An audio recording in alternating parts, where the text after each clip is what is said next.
Welcome to Samba Samba. Enjoy the video. In this video, I will explain how to use QuickBooks for your business.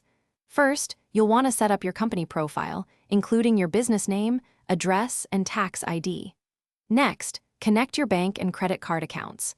This allows QuickBooks to automatically import transactions, saving you significant time. Finally, customize your chart of accounts to categorize your income and expenses precisely, ensuring your financial records are clear and organized from the start. Once your setup is complete, you can begin tracking your finances.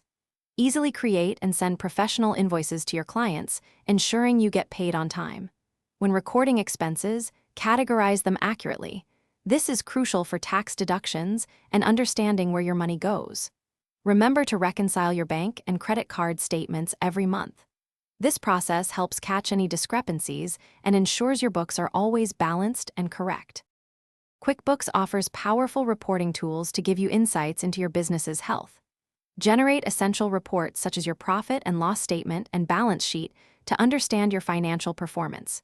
If you have employees, manage payroll seamlessly, calculating wages, deductions, and taxes with ease. You can also track sales, tax liabilities, and prepare filings, ensuring compliance with different state and local regulations. These features help you stay informed and compliant. Beyond the basics, QuickBooks offers advanced features to further streamline your operations. Use inventory management to keep a close eye on your stock levels and accurately calculate your cost of goods sold. For service-based businesses, project costing helps you monitor the profitability of individual jobs, ensuring you're always making smart financial decisions. Don't forget to check the description for a link to the Owala water bottle and other great deals. Mastering these tools will significantly enhance your business's financial management. Thanks for watching. Consider subscribing if we helped you.